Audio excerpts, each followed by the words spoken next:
Hey guys, welcome back. Go ahead and dim the lights. Maybe fluff your pillow, take a sip of water, or tuck in that blanket just right. Tonight, we're taking a slow, meandering walk through one of history's most thankless, slightly ridiculous, and strangely fascinating jobs.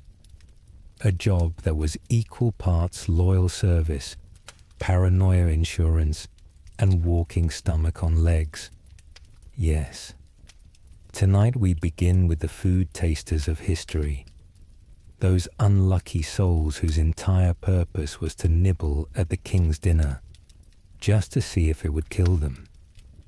And if you're thinking, wow, that sounds kind of medieval, well, you're right. But also, not really. Food tasters existed long before medieval Europe, and stuck around much longer than you might imagine. Because as long as powerful people feared being poisoned, and they always did, there was someone nearby with a spoon and a very bad contract. So fluff your pillow, let your eyes get heavy, and let's float back, way back, to the first poor soul in history who had to look at a bowl of stew and think, well, if this goes badly, I won't even get dessert. Let's start in ancient Rome, because of course we are. The Romans had a food taster known as the pregustator. And if that sounds vaguely like a bad Italian appetizer, well, the job description wasn't much better. His job was literally to take the first bite of anything going into the emperor's mouth. Wine, meat, bread, figs, it all went through him first. And here's the thing. The emperors were obsessed with the idea of poison. You can't really blame them, considering the average Roman emperor's life expectancy was about the length of one good Netflix series. If they weren't stabbed, strangled, or drowned in their own fountain, they were usually poisoned by their loving wives, scheming sons, or that one friend who just looked a little too friendly. Take Emperor Claudius, for instance. You know, the one who stuttered, limped, drooled, and yet somehow ran an empire. Claudius had a food taster named Helotus. Poor Helotus. He faithfully sampled everything for years. And then, one day, Claudius's wife Agrippina decided she wanted her son Nero on the throne. She slipped Claudius some poisonous mushrooms.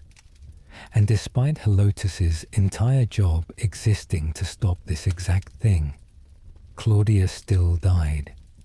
Now, was Helotus in on it? Well, he lived to tell the tale and kept his job under Nero, which is pretty suspicious. Either he was very bad at detecting poison, or very good at pretending not to notice it. And that's kind of the theme of food tasters, because if your boss is the emperor and your boss's wife is glaring at you across the table, do you really want to spit out the mushroom and yell, poison? Or do you just shrug, swallow, and hope for a promotion? Let's drift over to another empire. Ancient China. Chinese emperors were legendarily paranoid about being poisoned. Sometimes, they didn't trust anyone to taste their food. Instead, they made an entire kitchen of eunuchs prepare meals in secret. Imagine a whole palace staff of anxious, high-pitched men running around with ladles, all terrified that if the emperor so much as burped, they'd all be executed. But when tasters were used, it got theatrical. Meals were divided into dozens of dishes, sometimes served in identical sets, so nobody could know which one was for the emperor until the very last second. That way, a poisoner couldn't just slip something in ahead of time. and the tasters had to move quickly, sampling each dish in front of the emperor before it was served. So picture it. You're a court official. You're hungry.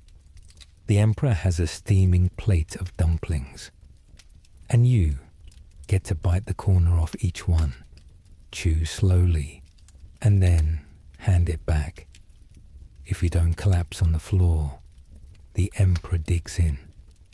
Not exactly a 5-star dining experience. Now, let's glide forward in time to medieval Europe.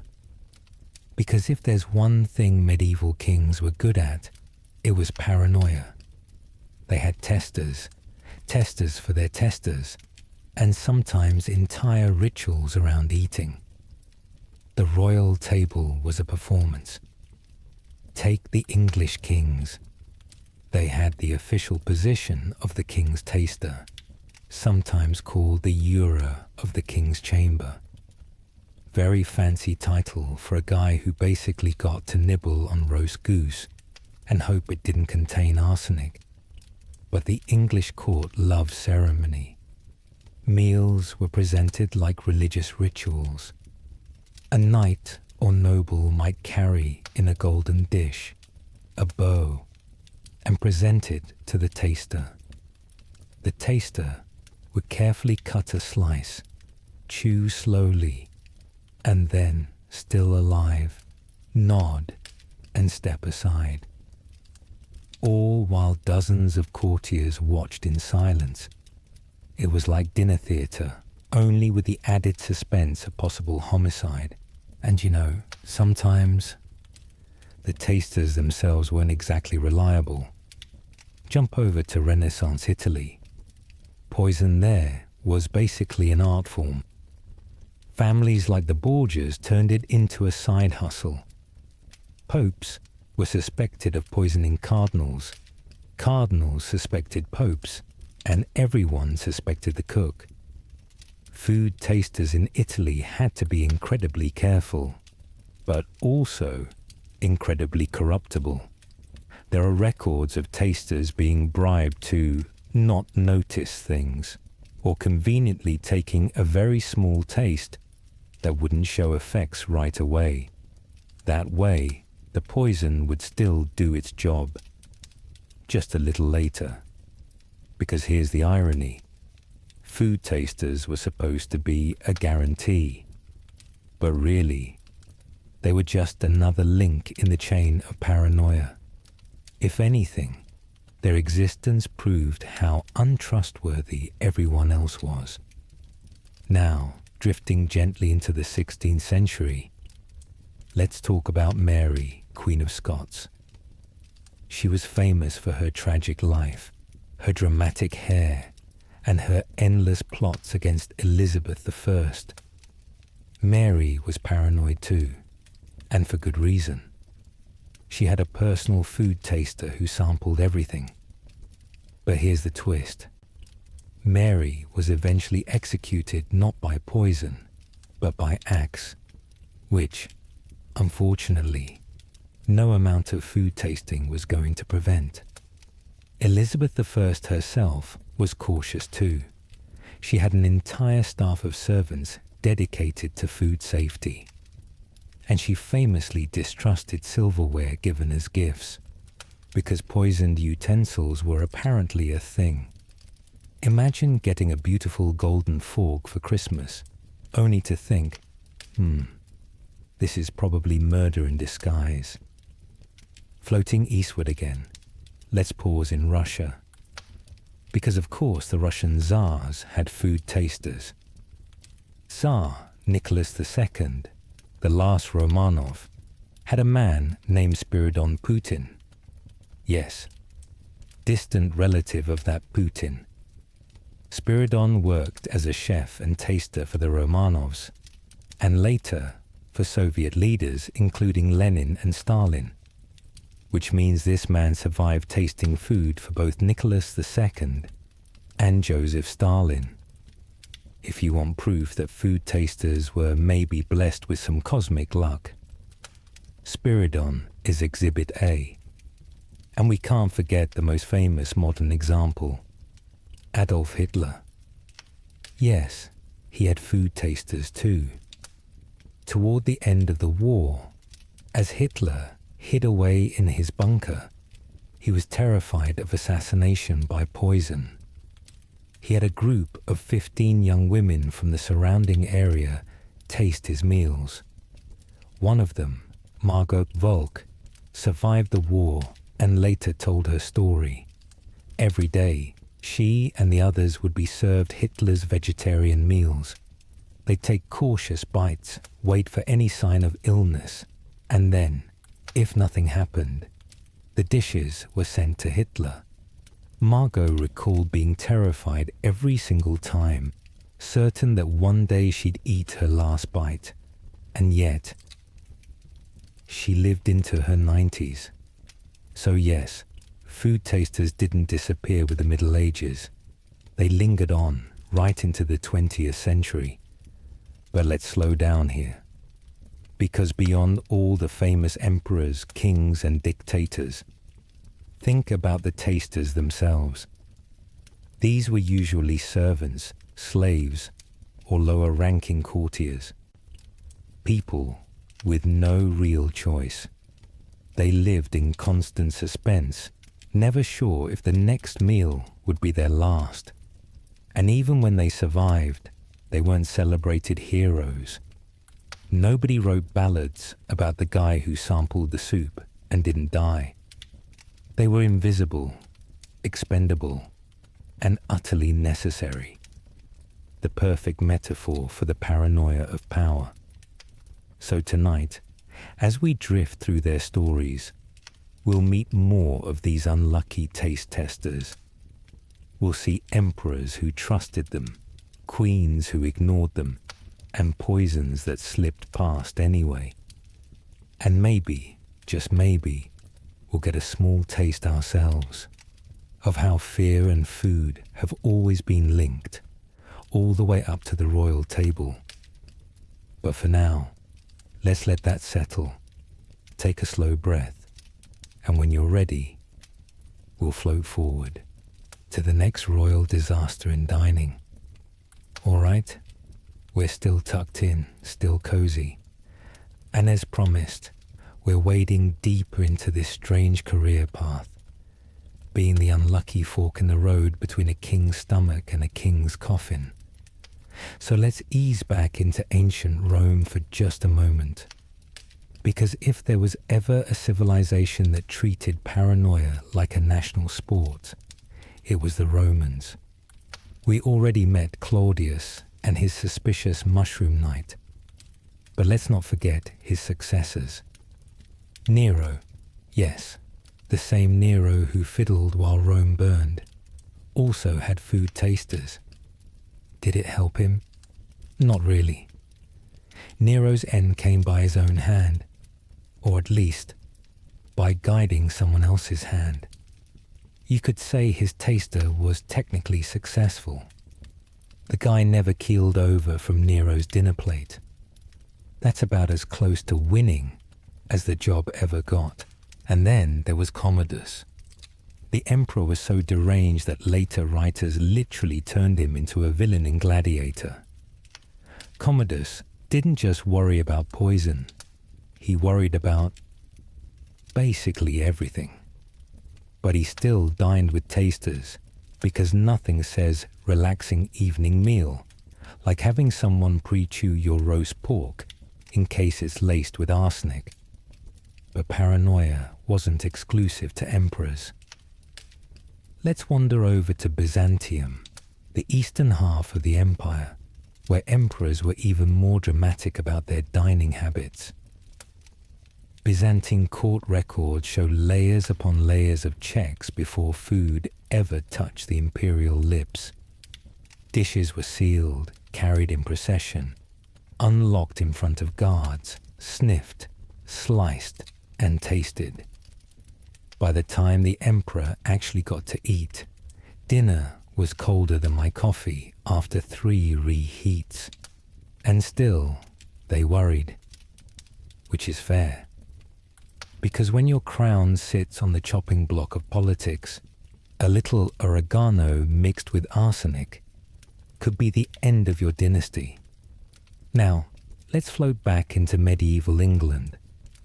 Because English kings didn't just have tasters, they had ritualized tasters.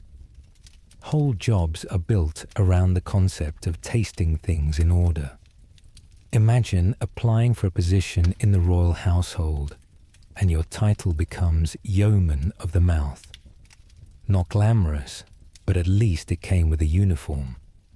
One fun case is King John, the guy best remembered for being bullied into signing Magna Carta in 1215. Chroniclers claimed that John died from poison. Convenient, right? But others said it was just a nasty case of dysentery from bad peaches, which honestly sounds more believable. And yet, he had tasters, meaning either they failed or peaches weren't part of the official taste test menu. Maybe they figured fruit was safe. Spoiler, it was not. Speaking of fruit, let's drift into France. French kings had a dining ritual called the Grand Couvert. This was basically dinner, performed as theatre. In front of courtiers, everything was paraded out, tasted ceremonially, and then the king got to nibble, while everyone else watched like it was the hottest Netflix premiere. Louis XIV, the Sun King himself, had his meals inspected and tasted in front of him. But here's the thing. Louis ate so much that it would have been practically impossible for tasters to test everything. His breakfast alone could involve multiple meats, pastries, soups, and gallons of hot chocolate. By the time tasters made it through half, Louis was already diving into the other half. If anyone wanted to poison him, they could have just gone with dessert. But Louis didn't die of poison. He died slowly, painfully, of gangrene, which no taster could fix. Let's drift south into Italy again.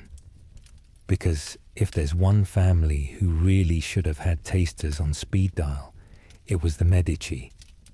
Banking tycoons turned dukes, with a flair for art, fashion, and the occasional suspicious death. Take Lorenzo de' Medici, Lorenzo the Magnificent. He survived an assassination attempt at Mass, where his brother Giuliano was killed, not by poison, but by stabbing. See, poison is dramatic, but sometimes a plain old knife gets the job done faster. And yet, Lorenzo's descendants still feared poison enough to employ official tasters. You'd think with all that wealth, they could have invested in an early poison detection kit. But no, they just relied on terrified servants with taste buds. Now, let's gently wander into the Ottoman Empire. The sultans of Istanbul were some of the most paranoid rulers in history, and for good reason. The palace politics of Topkapi were ruthless. Brothers were strangled, advisors executed, and poison was always an option. Ottoman sultans had an official taster known as the Katil Ağası, the Chief of Spoon. Yes, that was a real title. The Chief of Spoon would sample dishes, sip from the coffee, and present the meal only after surviving a few bites. And coffee, by the way, was an obsession. Imagine being the guy who had to take the first sip of the Sultan's steaming Turkish coffee, knowing one bad bean could send you into eternal sleep. Make Starbucks seem a lot less stressful. And now, let's touch on one of my favorite odd cases. Napoleon Bonaparte. Napoleon, the man who crowned himself emperor, didn't trust anyone else to put a crown on his head. Of course, he had food tasters. His cook, Dunant, was responsible for both preparing and tasting. Napoleon wasn't even especially paranoid about poison. He was just particular. He liked simple meals, often chicken or soup, but even those got the test treatment. Ironically, when Napoleon died on St. Helena, people debated whether it was stomach cancer or poison.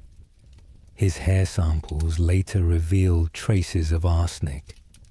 So either he was poisoned slowly, or his wallpaper was laced with arsenic dye, which was a tragically stylish way to die. In any case, his taster didn't save him. And here's a fun, modern jump. The Pope. Yes, the Pope technically still has food tasters. Vatican meals for the pontiff are overseen and sampled by trusted staff. And historically, popes needed it. Renaissance popes were constantly accused of poisoning rivals and being poisoned themselves. Pope Clement VII, for instance, was rumored to have been poisoned with mushrooms. Mushrooms really had a bad reputation. Honestly, I wouldn't trust a mushroom either. They're either delicious or deadly, and often it's a coin toss. Now, before we drift further, let's pause and think about the irony here. The whole purpose of a food taster was reassurance, to calm the royal nerves, to make dinner less stressful. And yet, it never really worked. Emperors still died, kings still suspected their cooks, and queens still glared across the table. The taster was a human placebo, a little bite of comfort, proof that paranoia could be outsourced to someone else's stomach. And in a way, isn't that the most royal thing ever? Delegating even your fear of death to a servant. So let's float on, slowly, into more examples. More kings, queens, and unlucky mouthpieces who chewed their way through history. And as we drift, remember, if you ever feel underappreciated at your job, at least your boss isn't literally waiting to see if your lunch kills you. All right, still cozy? Good. Because we're drifting now into one of history's most infamous dynasties. A family tree so tangled, it looked less like a tree and more like a wilted houseplant. Yes, the Habsburgs. And of course, if you're going to inbreed your way into looking like a melted wax statue, you're also going to worry constantly about poison. Because nothing says I'm unpopular quite like ruling half of Europe and marrying your own cousins at the same time. Let's start with Charles V, Holy Roman Emperor. Charles ruled a chunk of the world so big, maps had to squish it in. Spain, Austria, the Netherlands, bits of Italy, and all those new lands being claimed in the Americas. With that much territory, you can imagine how many people wanted him dead. Pretty much everyone with a dagger. Charles dined with elaborate ritual. Meals were prepared, sealed, and presented under heavy guard. And yes, every dish was tasted before it got anywhere near him, which honestly sounds exhausting. Imagine just wanting a quick sandwich, but you have to wait for half a dozen servants to bow, sniff, slice, nibble, and nod before you can bite. By the time the bread hit his plate, it was probably stale. But did it save him? Well, not really. Charles eventually retired from ruling, grew sick, and spent his final years eating too much rich food. He basically poisoned himself with gout. Proof that sometimes the enemy isn't arsenic, it's just overeating. Now glide forward to Philip II of Spain. son of Charles, famous for bankrupting Spain multiple times, sending out the Spanish Armada, and being generally as cheerful as a damp sock. Philip's court was rigid and ceremonial. Every meal had an army of servants involved, including tasters. The irony is that Philip himself was a hypochondriac. He worried about everything: illness, sin, enemies, even the weather. So food tasting didn't exactly relax him.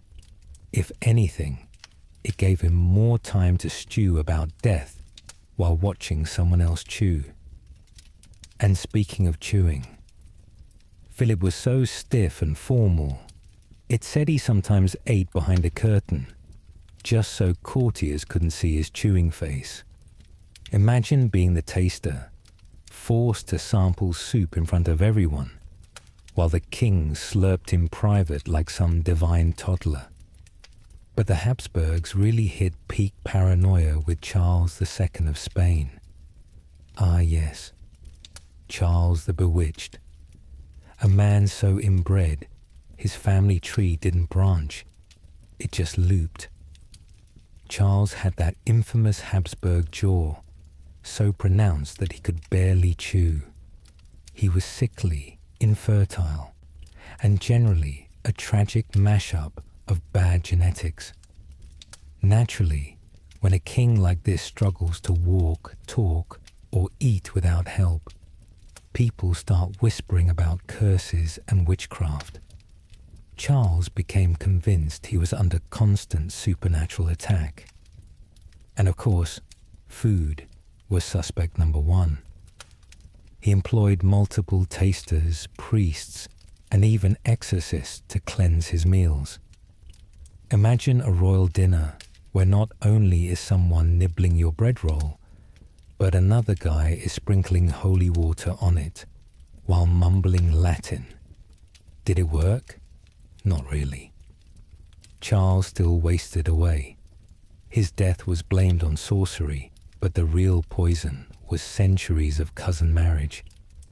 Now let's gently float over to the Tudors in England, because no one loved a paranoid banquet quite like Henry VIII. Henry had an official post called the Groom of the Stool. Yes, the man in charge of his bathroom needs. But along with that glamorous role, Henry also had food tasters. Because of course he did. The man had 6 wives, endless enemies, and more paranoia than sense. Meals were inspected, locked, and presented in a ceremony. Tasters sampled each dish, but Henry was still suspicious. Sometimes he refused meals altogether, convinced they were laced. Other times, he overindulged so badly that poison would have been redundant. His own diet gave him ulcers, obesity, and eventually gout so bad he had to be wheeled around. Ironically, the biggest threat to Henry wasn't a poison goblet. It was his own kitchen producing an all-meat, all-ale menu. And then there's Elizabeth I. If Henry was paranoid, Elizabeth was downright cautious. She lived in a world of plots, Catholic assassins, rival queens, and even her own courtiers. Every dish was tested, every utensil was checked, and she still worried. Elizabeth was known to refuse food if she suspected anything odd. Some accounts say she even had entire meals discarded because she didn't like the look of them. Imagine being the taster who already risked your life on a stew, only to have the queen wrinkle her nose and send it away. Risk without reward. And yet, Elizabeth survived into old age. Not from the skill of her tasters necessarily, but because she was just plain stubborn. Now, let's float across to France again. The Bourbons, much like the Habsburgs, leaned heavily on ritual. Louis XV and Louis XVI dined with food tasters. But here's the kicker. Louis XVI and Marie Antoinette weren't poisoned. They were guillotined, which, sadly for the tasters, was way outside their job description. And Marie Antoinette herself, she lived in such luxury that she hardly touched half the meals prepared for her. Imagine being a taster, nervously chewing elaborate pastries, only to watch the Queen take one polite nibble and move on. Risking your life for crumbs. Let's float east again to Japan, because Japanese emperors too had official tasters. Poison in Japanese courts was less common than in Europe, but the paranoia was still there. Meals for the shogun and emperor were tested, presented with ritual, and often cooked in separate kitchens under guard. The entire idea was to make sure no outsider could meddle. The irony, of course, is that in Japanese history, assassinations were far more likely to involve swords than soup. If someone wanted you dead, they weren't sneaking powder into your miso. They were charging into your palace with a katana. Still, the tasters remained, because ritual is as important as reality. And drifting into more recent times, let's not forget Joseph Stalin. Yes, Uncle Joe had food tasters. He was famously paranoid. Shocking, I know. His cook and staff tasted every dish before it reached him. And yet Stalin still managed to give himself chronic stomach problems because he ate absurdly rich food late at night. Georgian banquets, heavy on wine and garlic, probably did more damage than any assassin could. So once again, tasters were there more for show than safety. Stalin didn't die from poison. He died from a stroke, possibly while his staff debated whether or not to check on him, which tells you everything you need to know about loyalty in the Kremlin. So what do we see here? From the Habsburgs to the Tudors to Stalin, tasters were everywhere. And yet, royals still died in droves of disease, accidents, knives, axes, revolutions, and their own terrible diets. The tasters may have saved a few lives, but more often, they were just another cog in the theatre of power. Proof that rulers lived in constant fear, and proof that fear can't really be outsourced. So as we tuck ourselves deeper into this sleepy little history, let's keep drifting, because there are still more forgotten tasters, more suspicious banquets, and more royal stomachaches waiting ahead. So far, we've drifted past ancient Persia and Rome.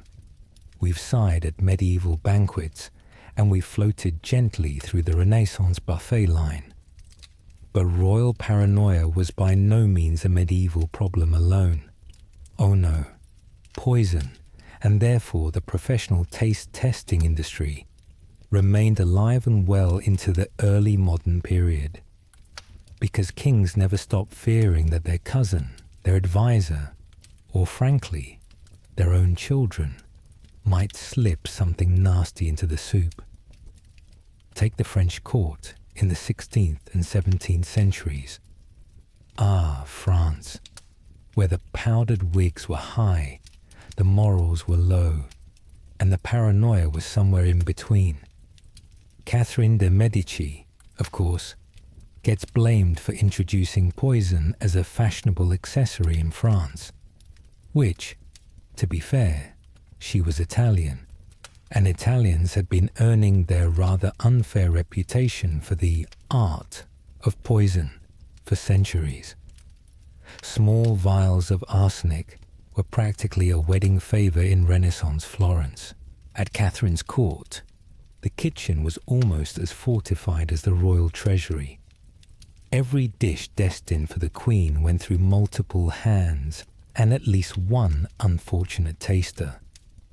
We don't often know their names, but they were there, nibbling on roasted capons and custard pies while silently calculating their odds of making it to dessert.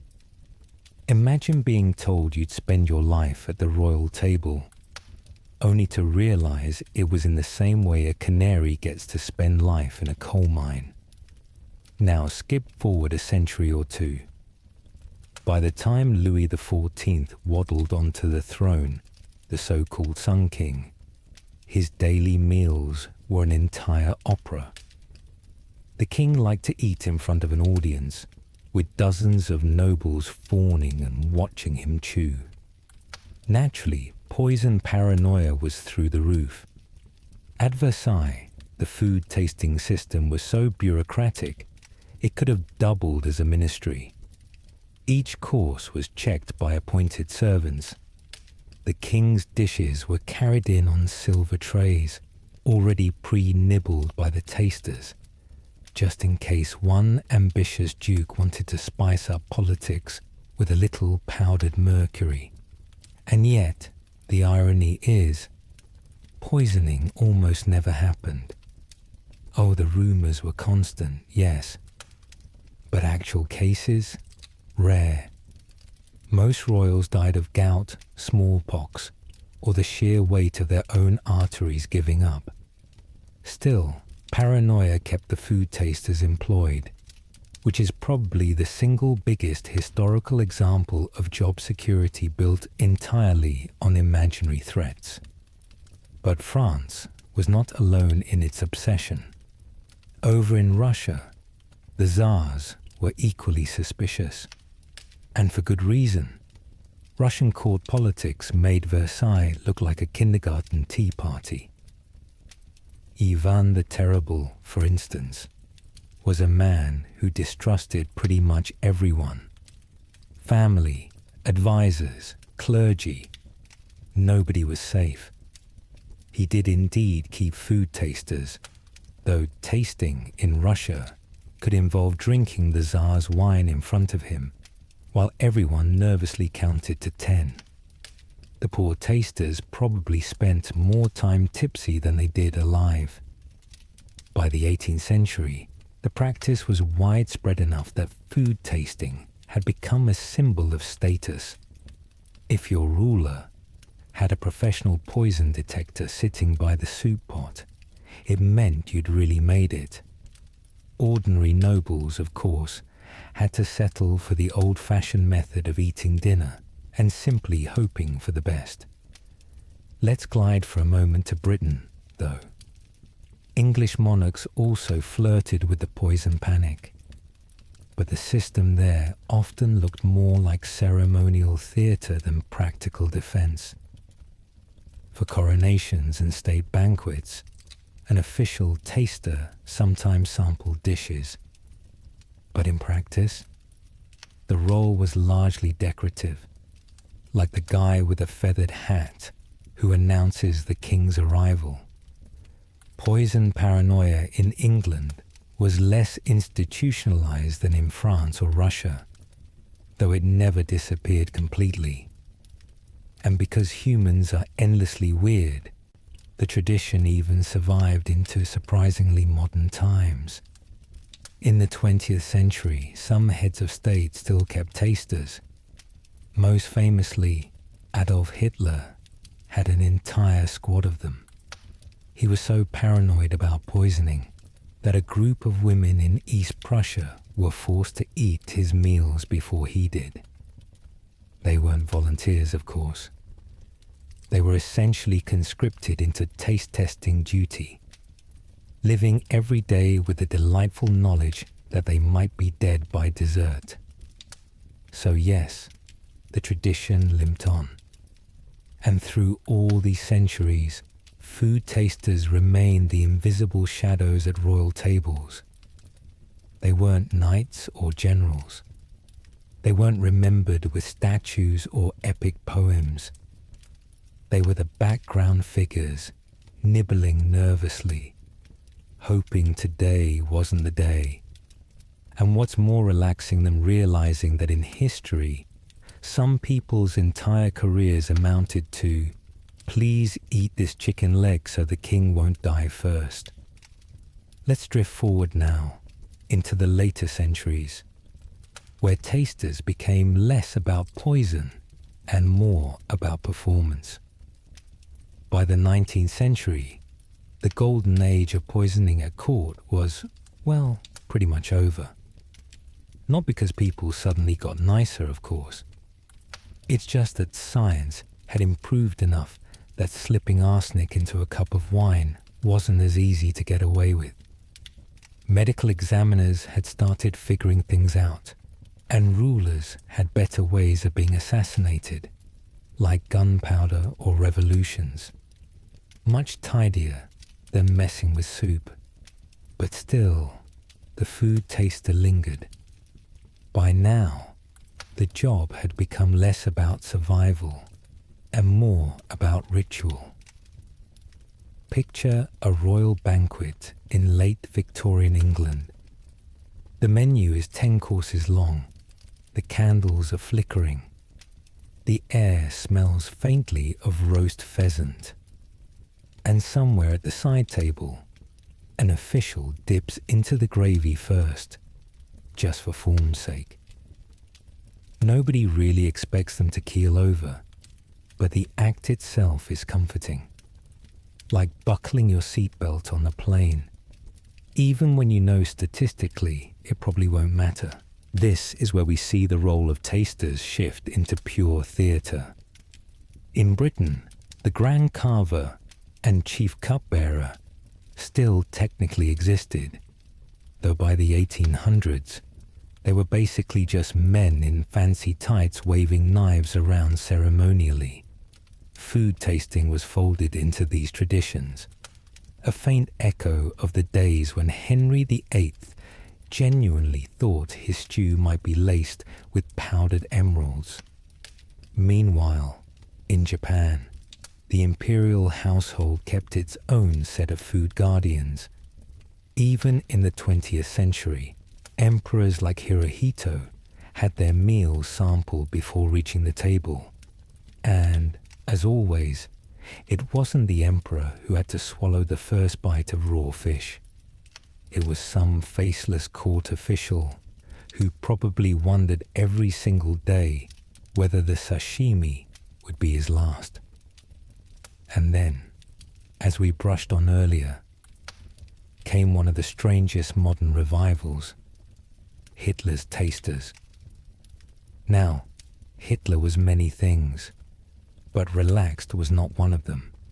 He lived in constant paranoia that the Allies, or even his own circle, would poison him. So at his East Prussian hideout, the Wolf's Lair, a group of 15 young women was drafted to taste his meals. Each day, the cooks would bring out vegetarian dishes, because yes, Hitler had decided meat was off the table for him, and the women would sample them before the Führer touched a fork. One of these women, Margot Volk, later gave testimony about her experience. She recalled sitting with the others, eating the carefully prepared meals and waiting in terror for that first cramp or choke. She survived the war, but others weren't so lucky. When the Soviets advanced, many of the tasters were executed. Margot escaped only by chance. It's a grim reminder that even in the 20th century, the food taster's job was still very much life and death. But even in less dictatorial contexts, echoes of food tasting survived. During World War II, Winston Churchill also travelled with his own culinary guards. Not because anyone seriously thought his Yorkshire pudding was laced with cyanide, but because caution was considered patriotic. If the Prime Minister went down with food poisoning in the middle of the Blitz, it would have been a bad look for morale. Fast forward a bit more. And we see similar roles pop up in modern state visits. When world leaders dine together, their kitchens are often heavily guarded, and occasionally food tasters still appear. Not so much a job title anymore as a background duty of security staff. Imagine joining the Secret Service and finding out your big assignment isn't taking a bullet. It's nibbling at the president's mashed potatoes. It's ceremonial, it's cautious, and it's mostly for show. But it's also one of those little relics of history that refuses to die completely because of the human instinct to mistrust dinner. Eternal. So by the time we reach the present, the royal food taster has become less a doomed canary and more a living reminder of just how paranoid power can make people. The job still exists in fragments, hidden in the kitchens of presidents, shadowed in the banquet halls of monarchies, but it's almost never talked about, which is perhaps fitting. After all, the tasters were always meant to be invisible. If they did their job right, no one noticed them at all. And yet, here we are, spending an hour of our lives whispering about them, which, in its own sleepy way, is probably more attention than they ever got while alive. The royal food taster, in the end, was never just about food. It was about trust, or the lack of it. When you're a king or a queen, people pretend to love you. They bow, they flatter, they scribble your name in illuminated manuscripts. But under all that polite applause, you know someone would absolutely slip ground up arsenic into your broth if given the chance. And that knowledge doesn't exactly make dinner feel like a warm family gathering. That's why tasters thrived for centuries. They were living proof of paranoia dressed up as etiquette. Eating before the monarch wasn't just protection, it was theatre. It told everyone in the room, this ruler is important enough that even their stew requires a bodyguard. Which is both impressive and sad, if you think about it. The paranoia wasn't unfounded, of course. Poison was the great invisible equalizer. A stable boy with access to the spice rack could theoretically do what an army couldn't. From the Borgia's notorious Cantarella to Byzantine cupbearers accused of betrayal, history is full of rulers who died mysteriously mid-meal. The taster was a defense mechanism, but also a constant reminder that death might be hiding in the soup. There's a curious irony here. The more powerful a ruler became, the less safe they felt. A farmer eating porridge on a wooden spoon didn't need a taster. The king with a golden goblet did. And so, with every elevation of status, you were also elevated into new forms of anxiety. Imagine being crowned emperor only to realize it also came with chronic indigestion and the daily sight of some poor servant poking at your lamb chops first. And then there's the ritual side. Humans love ceremony. We like our traditions, even if they no longer make sense. That's why even in the 19th century, long after poison had fallen out of fashion, courts kept their official tasters or cupbearers around. They weren't protecting anyone. They were just playing out the shadow of an old fear, the same way we still knock on wood or cross our fingers. It's superstition dressed up as protocol. By the modern age, food tasting became part of the larger theatre of state security. The idea was no longer that your cook was secretly slipping hemlock into the pudding. It was that foreign agents or political enemies might try something more elaborate. which is why even today, kitchens in the White House or the Élysée Palace are under tight watch. You don't see the tasters, but they're there.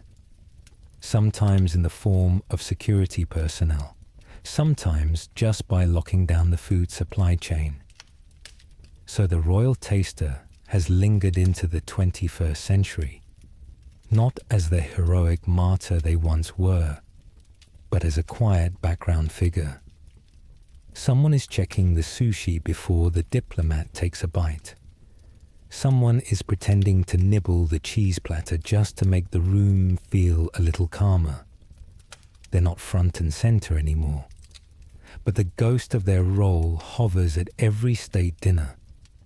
And maybe that's the lesson here. Power and paranoia are inseparable dinner companions.